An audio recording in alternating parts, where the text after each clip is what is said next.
सुप्रभात। मैं हूं जगेंद्र राणा। आज की हमारी आध्यात्मिक चर्चा का विषय है आचरण से शिक्षा। आचरण से शिक्षा। बदलते गए हुस्न के सब तरीके, ना बदली तो शान मोहब्बत ना बदली।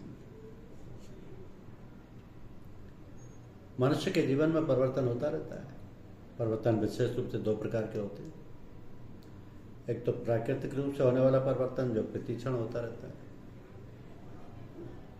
इसका स्वरूप इतना सूक्ष्म होता है कि साधारणतः समझ में नहीं आता। तो संसार के प्रत्येक वस्तु में यह परिवर्तन घटित होने के कारण ही कहा जाता है कि परिवर्तन विश्व का अटल नियम है।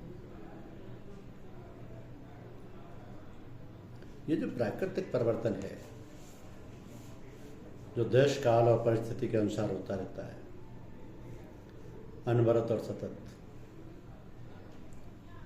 दूसरे प्रकार का परिवर्तन है जो समयानुसार और आवश्यकता अनुसार अपने को व्यक्त करता है और इसके कोई नियम नहीं। यह प्राय मनुष्य के अपने रहन सहन और व्यवहार के कारण पारस्परिक संबंधों और समाज के बदलते परिवेश में होता रहता है। इस परिवर्तन में कुछ तो आवश्यकता अनुसार होता है, कुछ एक दूसरे की नकल करने से होता है। नकल से घटित परिवर्तन में लोग ये नहीं सोच पाते कि इससे इन्हें लाभ है या हानि। नकल का ये रूप नित्य बदलते पहनावे में साफ दिखाई देते हैं। तो मनुष्य के वेशभूषा के अनेक तौर तरीके समय के साथ बदलते रहते हैं, क्योंकि एक ही दशा में रहते रहते आदमी ऊब जाता है और बदलाव चाहता है। फिर दूसरे लोगों को देखकर, दूसरे देशों के लोगों को देखकर उसमें परिवर्तन की भावना बलवती हो जाती है। बस वेशभूषा का जो अपना महत्व है वह मुख्यतः भिन्न भिन्न जलवायु के कारण भी होता है, किंतु बहुत कुछ बदलाव केवल फैशन के कारण ही होता है।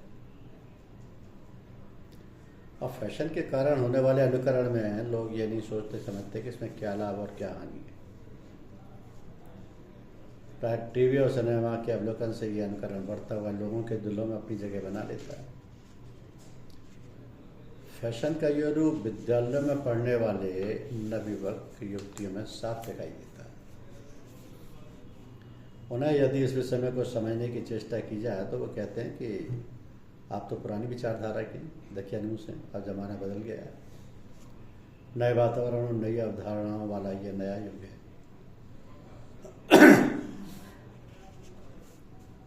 इन सब बातों का कारण है हमारे घरों में, स्कूल कॉलेजों में नैतिक शिक्षा और धार्मिक भावनाओं की कमी। इसलिए घर में माता पिता को अपने बाल बच्चों को धार्मिक बातों का, नैतिक बातों का ज्ञान कराना चाहिए। उन्हें समझाना चाहिए कि हमारे रहन सहन और पहनावे इत्यादि में क्या विशेषता है, क्या लाभ है। तो बालक बालिका समझे और वैसा करें। किंतु देखा यह जाता है कि माता पिता को इतना समय और अवकाश ही नहीं मिलता कि ये सब करें। तो बच्चे जैसा देखते हैं वैसा ही करते हैं और वैसी ही उनकी विचारधारा बनती है। स्कूल, कॉलेज और समाज में जो देखते हैं वैसे ही आचरण करने लगते हैं, क्योंकि उनके अंदर कोई धारणा, कोई बात पहले से होती नहीं। अतः वे बहुत सी नकल करने लग जाते हैं। मुस्लिम संप्रदाय में आप लोग प्राय देखते होंगे कि उनके यहाँ छोटे छोटे बच्चों को मदरसों में बड़े ढंग से वे लोग अपने तौर से शिक्षा देते हुए रहने सहने के ढंग सिखाते हैं। साथ ही पूजा पाठ, नमाज वगैरह भी सिखाते हैं। तो वे बच्चे इतने अभ्यस्त हो जाते हैं कि बड़े होने पर भी उनके ऊपर कोई और बाहरी प्रभाव ना के बराबर होता है। श्रीमान लालाजी महाराज ने जो नियम बतलाए हैं उनमें यह भी बताया है कि अपने बच्चों को धार्मिक शिक्षा अवश्य देना चाहिए और प्रतिदिन कोई ना कोई धार्मिक पुस्तक अवश्य पढ़नी चाहिए। अपने यहाँ रामायण एक ऐसा ग्रंथ है जो सरल सुगम होते हुए सभी प्रकार के धार्मिक और नैतिक शिक्षाओं से भरा हुआ है। इसमें भगवान राम को आदर्श मानकर जीवन के प्रत्येक प्रसंग हेतु उच्च मानवीय आदर्श को बड़े सुचारू रूप से प्रस्तुत किया गया। तो जो लोग रामायण पढ़ते हैं, पाठ करते हैं, उनके अंदर उसका प्रभाव होता है, पुनः उसके आचरण और मन तथा मस्तिष्क में बदलाव आता है, जिससे उनकी दिनचर्या भी आदर्श बन जाती है।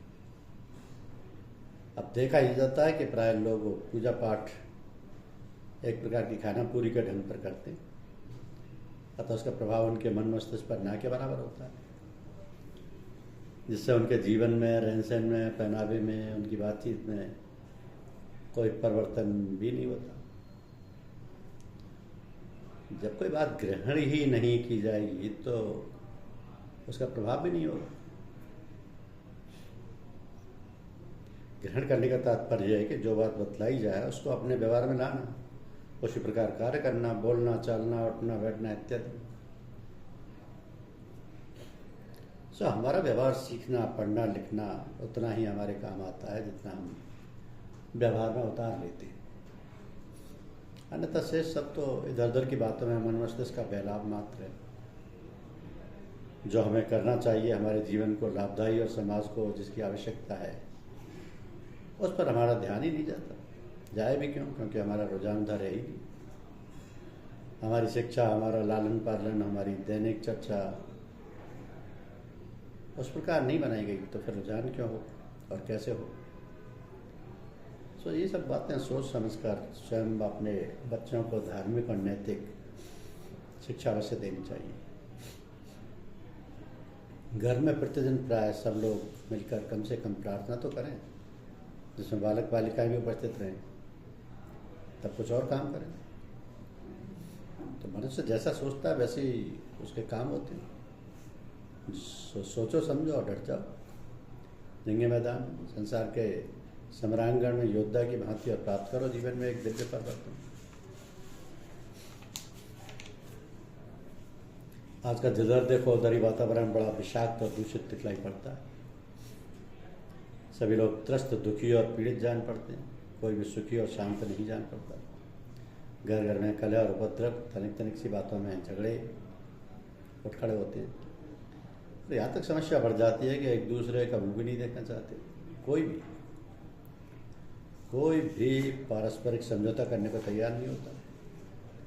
अजीब तरीके का वातावरण बन जाता है जो संभाले नहीं सकता। तो भगवान के नाम से तो लोग चिढ़ते हैं और कहते हैं कि पूजा पाठ करके क्या करें, हमारा ये बिगड़ गया है, वो बिगड़ गया है, घर ही सारा बिगाड़ दिया, करें तो क्या करें। ऐसी बात नहीं कि ये बातें केवल बड़ों में ही हो, छोटे छोटे बच्चों तक में इस प्रकार की बातें नजर आती हैं। और उसमें बच्चों का कोई कसूर नहीं, वो तो जो देखते हैं, सुनते हैं, उसमें जो देख सुनकर संस्कार बनते हैं वैसा ही वो आचरण और व्यवहार करते हैं। तो इस तरह संसार का सारा वातावरण ही बिगड़ रहा है। और ये सब कुछ ना जाने कब तक चलता रहे। हर युग का अपना एक प्रभाव होता है, और यह दुष्प्रभाव कैसे दूर हो, यह तो तभी संभव है जब युग परिवर्तन हो। तो युग परिवर्तन करना किसी मनुष्य के हाथ में तो है नहीं। ये तो भगवान की जब इच्छा होगी तभी संत महात्माओं के हृदय में ये जागृति होगी, और तब वे प्राणपण से आगे आएंगे। भगवत भक्ति, शुभ संकल्प और सदाचरण का प्रचार करने के लिए आजकल सत्संगों की भी बाढ़ सी आ गई। जगह जगह कथा कीर्तन होते, भागवत का पारायण, रामायण का अखंड पाठ, गुरु ग्रंथ साहब का पाठ, नमाज, रोज़ा और कुरान शरीफ का पाठ वगैरह। ये सब काम बड़े ज़ोर शोर से देखे सुने जाते हैं, मगर जब ध्यानपूर्वक देखा जाता है तब उनका असर और प्रभाव बहुत कम नज़र आता है। आखिर ऐसा क्यों? इस पर ज़रा विचार करें। जो बात सुनी जाती है उस पर विचार किया जाए और फिर उस पर अमल हो, तब उसका असर होगा। ये तो इधर सुना उधर दूसरे कान से निकाल दिया, तब इसका प्रभाव कैसे हो सकता है? तो लड़कों बच्चों पर हल्की फुल्की बातों का प्रभाव जल्दी दिखाई पड़ता है, और वे बातें हंसी खेल में, नाटक तमाशे के रूप में दिखाई जाती हैं, जो उनके दिल दिमाग में जल्द असर कर जाती हैं। और वही बातें वे अपनी बोलचाल और खेलकूद में आपस में खूब प्रयोग करते हैं। तो ये सब दृश्य रेडियो और टेलीविज़न में खूब देखने को मिलते हैं, जिनका प्रभाव बच्चों पर बहुत ज़्यादा खराब पड़ता है। यही कारण है कि आजकल इतने सत्संग, यज्ञ और भागवत रामायण के पाठ होते हुए भी उनका असर नहीं के बराबर। तो रेडियो टेलीविज़न द्वारा यदि नैतिक शिक्षा और आचार विचार शुद्ध करने वाली बातों का प्रचार किया जाए तो बहुत अधिक फायदा हो सकता है, किंतु शासन और समाज के लोगों का ध्यान नहीं बराबर है। तो घर के प्राणियों को इस ओर ध्यान देकर अपने लड़कों बच्चों को इस प्रदूषण से बचाना चाहिए। टेलीविज़न से भारतीय संस्कृति, पारिवारिक मर्यादा, गरिमा, कर्तव्यपरायणता तथा मनन, चिंतन, क्रियात्मक सुरुचि एवं प्रेरक शक्ति का क्षरण हो रहा है। इस विकृति से हमें बचना चाहिए। जैसा हम सब करते हैं, बच्चे उसका अनुकरण करते हैं और वैसे ही आचार विचार बड़े होकर बच्चों के बन जाते हैं। इसलिए संतान को अच्छा बनाने के लिए अपने विचारों, अपने जीवन के कार्यकलापों के प्रति सजग रहना पड़ेगा। बच्चे हर बात को जल्दी नकल कर लेते हैं। वो तो कोमल हृदय व निर्मल बुद्धि के होते हैं। जैसा कुछ करते धरते दूसरों को देखते हैं, उसका वह अनुकरण करने लगते हैं। यह देखा गया है कि बहुत से लोग असभ्य हंसी मजाक करते हैं और ये ध्यान नहीं देते कि उनको सुनने वाला कोई अन्य कोई इससे प्रभावित हो रहा है या नहीं। जब वही बातें बच्चे बड़े होकर करते हैं तब उनके माता पिता को बुरा लगता है और उसका उपचार पूछते हैं। इसका उपचार यही है कि अपने को संयम नियम के सहारे रखो, भगवत भजन करो, अच्छी अच्छी बातें घरों में करो और दूसरों के प्रति प्रेम भावना रखो। फिर देखो इसका असर उन पर क्या होता है। तो जो भी इस प्रभाव में और इस वातावरण में आएगा उस पर अमिट छाप उनके व्यवहार की पड़ेगी, तो वो स्वतः उनसे प्रेम करने लगेगा और उनकी तरफ आकृष्ट हो जाएगा और उनके सुंदर रहनी सहनी को देखकर प्रभावित हो जाएगा। तो इस प्रकार के सत्संग को देखकर यही है, पूजा सिर्फ आंख बंद करना ही पूजा नहीं है। पूजा है आदर्श आचार विचार, संयम नियम, शिष्ट रहनी सहनी और दूसरों के सुख दुख को बांट लेने की प्रवृत्ति। इस प्रकार अपने समुचित व्यवहार, शालीन आचरण तथा मधुर वार्तालाप से सबकी आत्मा को उद्बुद्ध एवं जागृत बना देना ही हमारा दैनिक कर्तव्य होना चाहिए। शरीर को स्वस्थ रखने के लिए आवश्यक है कि शारीरिक व्यायाम किया जाए। इसी प्रकार मन को स्वस्थ रखने के लिए मानसिक व्यायाम होना चाहिए। हम लोग ध्यान की साधना करते हैं, इससे मानसिक व्यायाम तो हो जाता है, किंतु शारीरिक व्यायाम ना करने से स्वास्थ्य ठीक नहीं रहता और इसी कारण से तरह तरह के पेट के रोग तथा अन्य रोग हो जाते हैं। फलस्वरूप ध्यान, पूजा पाठ भी ठीक प्रकार से नहीं हो पाता और फिर सारा कराया चौपट हो जाता है। इसलिए साधकों को चाहिए कि वे शारीरिक व्यायाम अवश्य करें।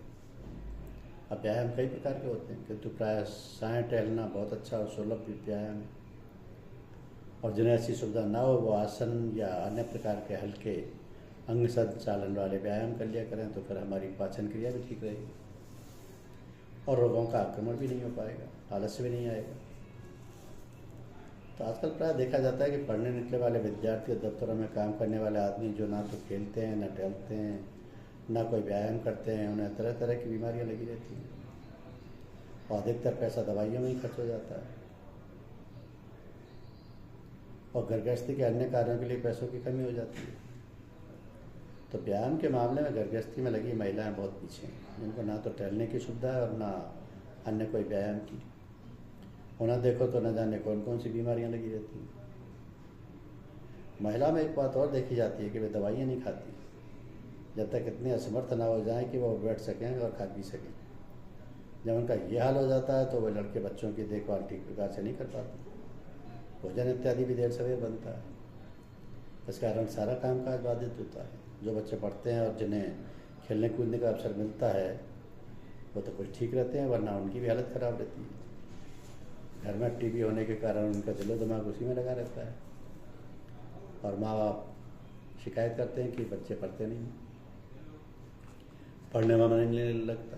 तो ये बात अधिकतर देखने में आती है, जिसके कारण सारा समाज ही अस्त व्यस्त और हैरान परेशान है कि क्या करें, कैसे करें।